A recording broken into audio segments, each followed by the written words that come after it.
Bienvenidos a este análisis detallado.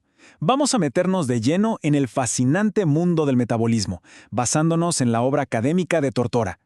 Imaginen el cuerpo humano como un motor increíblemente complejo, y para que este motor funcione, necesita una moneda de cambio energética. Básicamente, el organismo gasta y repone constantemente una molécula esencial llamada ATP, adaptándose al instante a cualquier demanda física que le pongamos durante el ejercicio.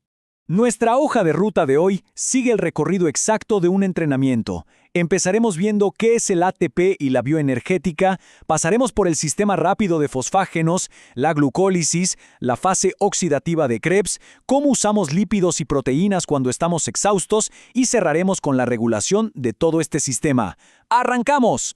Sección 1. El ATP y la bioenergética.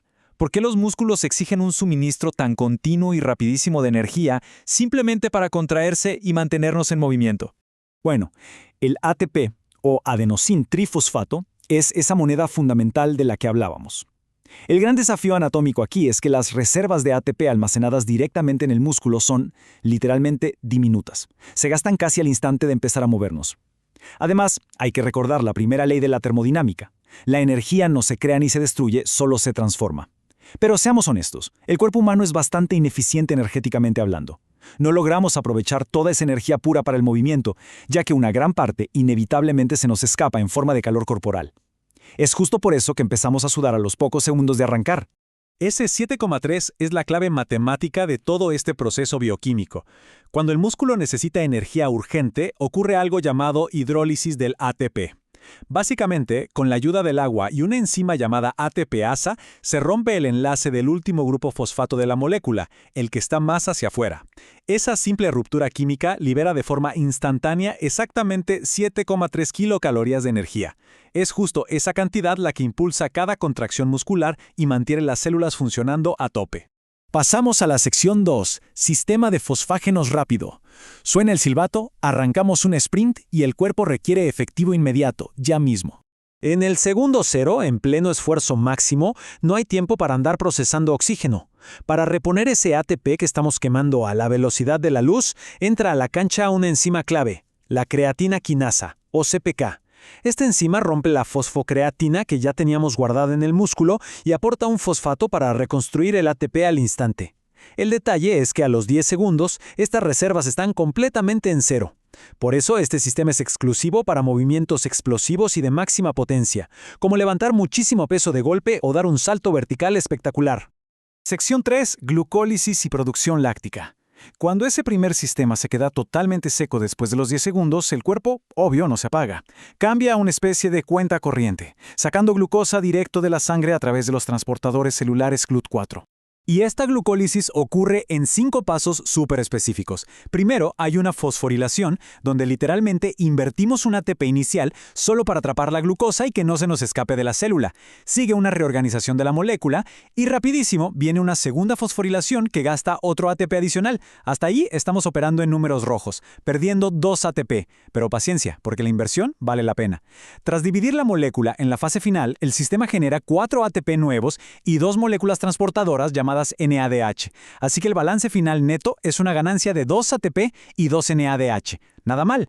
El producto estrella de toda esta glucólisis es el piruvato, que llega a una encrucijada metabólica total. Si el esfuerzo es brutal y falta oxígeno, toma la vía rápida, se convierte en lactato mediante la fermentación láctica. Y ahí es exactamente cuando sentimos que el músculo nos arde. Pero si el ritmo del ejercicio permite que entre buen oxígeno, el piruvato elige un camino mucho más complejo y productivo. Se mete de lleno en la mitocondria de la célula. Por cierto, sobre ese ardor muscular es vital desmentir un mito clásico. El lactato está muy lejos de ser simple basura metabólica que solo causa dolor. Para nada. El organismo funciona como un sistema de reciclaje maestro. Gran parte de este lactato viaja por la sangre directo al hígado. Ahí, mediante el fascinante ciclo de Cori, el hígado convierte ese supuesto desecho otra vez en glucosa fresquita, que queda lista para ser reutilizada como energía. Sección 4. Fosforilación oxidativa y Krebs. Pasan los minutos y el cuerpo ya confía plenamente en sus ahorros a largo plazo. Un sistema impulsado enteramente por la presencia de oxígeno. ¿Se acuerdan del piruvato que decidió entrar a la mitocondria? Bueno, una vez adentro se transforma en acetil-CoA y arranca el célebre ciclo de Krebs. Pero ojo, lo verdaderamente clave aquí no es el poquito ATP que genera de forma directa, ni el dióxido de carbono que terminamos exhalando. Lo fundamental es la generación masiva de transportadores, el NADH y el FADH2. Estos son como auténticos camiones de carga pesada que llevan electrones directo a la última fase de producción energética. Y esa última fase es una locura, porque desata la impresionante cantidad de 38 moléculas de ATP por cada glucosa original, todo gracias al poder de la fosforilación oxidativa. ¿Cómo? Esos camiones de carga sueltan sus electrones, los cuales caen en cascada por la cadena respiratoria. Aquí el oxígeno es el receptor final, se une a unas moléculas para formar simple agua y al hacerlo, libera una cantidad colosal de energía. Definitivamente, este es el sistema más prolífico para sostener la actividad por un largo rato. Sección 5. Uso de lípidos y proteínas. Cuando llegamos a la etapa más dura de una maratón y sentimos ese famoso muro de agotamiento, las reservas principales agonizan. Pero el motor humano no frena. Con mucha astucia, busca otros combustibles. Por un lado, tenemos la reserva más inmensa del cuerpo, los lípidos. A través de la lipólisis, los triglicéridos almacenados se rompen en ácidos grasos que viajan al músculo.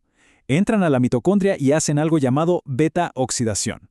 Sí, es un proceso bastante más lento, pero nos da un flujo de energía masivo y constante para ejercicios eternos. Por otro lado, en una emergencia extrema donde no hay glucosa y el esfuerzo se prolonga, tiramos de las proteínas. Los aminoácidos sufren desaminación, que básicamente es quitarles el nitrógeno para poder usarlos y salvarnos de la crisis metabólica. Llegamos a la sección 6, regulación y formación de glucosa. Para cerrar este recorrido, es fundamental contemplar el centro de mando interno que mantiene todo este caos funcionando en perfecta armonía. El cuerpo es brillante regulando esto con estrictos ciclos de retroalimentación. Si detecta demasiada acidez en el músculo por el esfuerzo, el sistema actúa de inmediato frenando la glucólisis. De igual manera, si las reservas de ATP ya están a tope, se detiene la producción para no gastar recursos a lo tonto. Pero por el contrario, si sube la AMP, eso es una alarma de que falta energía y vuelve a encender las fábricas celulares. Y para asegurar que siempre haya combustible en sangre, tenemos un mecanismo de emergencia brutal, la gluconeogénesis, que literalmente fabrica glucosa nueva a partir de grasas y proteínas. Entonces, resumiendo, los fosfágenos nos dan potencia pura sin oxígeno por unos poquitos segundos. La glucólisis sostiene el esfuerzo a mediana duración, también sin oxígeno, y el gigantesco sistema oxidativo toma el control total para la resistencia larga usando oxígeno. Pero el punto clave aquí, y lo que nos enseña Tórtora, es que estos sistemas jamás trabajan como islas separadas. Se superponen, conviven y cambian el mando de forma superfluida dependiendo de qué tan intenso y largo sea el esfuerzo. Lo que nos deja con esta reflexión final. ¿Es el cuerpo humano el motor híbrido definitivo, adaptando constantemente su combustible para sobrevivir a lo que le echen? La elegancia con la que el organismo gestiona una minúscula molécula de ATP, desde el milisegundo 1 de un sprint hasta el último kilómetro de una maratón, es sencillamente alucinante. Ojalá este análisis haya aclarado el panorama de la bioenergética y les deje con ganas de explorar aún más esta maravillosa fisiología que nos mantiene en movimiento. Muchísimas gracias por acompañarnos en esta explicación de principio a fin.